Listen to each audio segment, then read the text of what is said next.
is not a difference of principle, it's a difference of approach. E weche mag chike, riwruogo kinde ma pachoka LSK no bago ng'anyo ma jokanyo e boma mopogore opogore mar sundo piny owacho kod ten migawo mar arita e wi rem timo nonro mapiyo e wi nek mar moko kuomgi. Kaluwore kod nek Esther Wairimu Keige kod Edward Mudhe Kariuki kaka ileronwa gi Otieno Joab, okindego chung' ka tiendgi ni gibiro timo duto maginyalo maneno ni okindego oyudo ratichgi. We have come here to present a petition in accordance with the rights that all Kenyans have under Article 37 of the Constitution.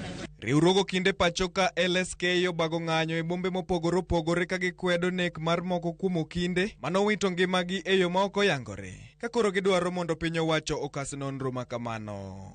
E boma ma Nairobi, ng'anyo notele kod jatend LSK pachoka Charles Kanjama, e kind mamoko mabende nojiwo dwaro ratiro ne okindego. We stand here this morning to commemorate the victims in the legal profession who have given their lives in the fight for justice. E boma ma Kisumu, okindego ne ok odong' chien e bago ng'anyo ka giwacho ni piny Kenya ok nyal chung' kare poni okinde ibuogo ngimagi, nimar mano biro miyo ok gitim tijgi e yor ratiro kendo mono oganda bende yudo ratichgi. Wawuok oko mar mondo wakwa jotendwa mochung' ne weche modok ka rita kwe mondo ging'ini girito ngimawa e yo makare, nikech waseyudo complaints mang'eny jogo ma hinyo ngimagi, kendo waneno ka pile jogo mantie news golo nonro mowuok e pinje mopogore opogore. Omiyo odiochieng' ma kawuono wariwore go kinde wetewa ka watemo kwedo weche mag nek mantiere e piny ma Kenya sani. Kawuono wan Kisumu,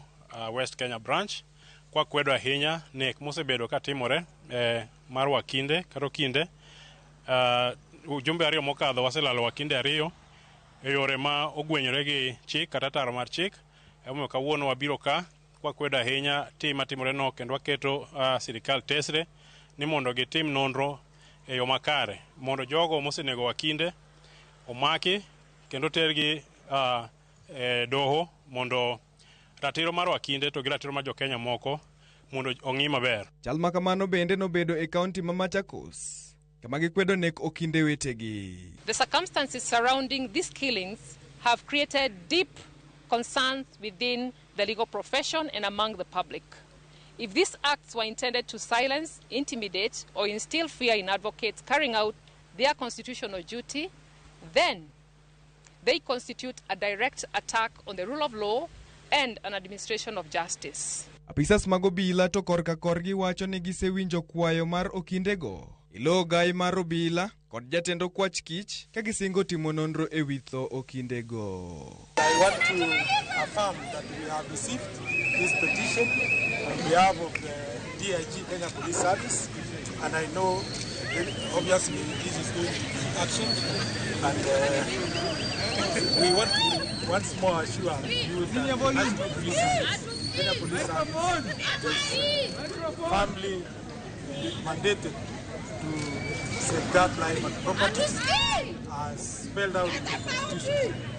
We just urge you to be peaceful as we deliberate and look forward to working in this. Otieno Joab, Ramogi TV.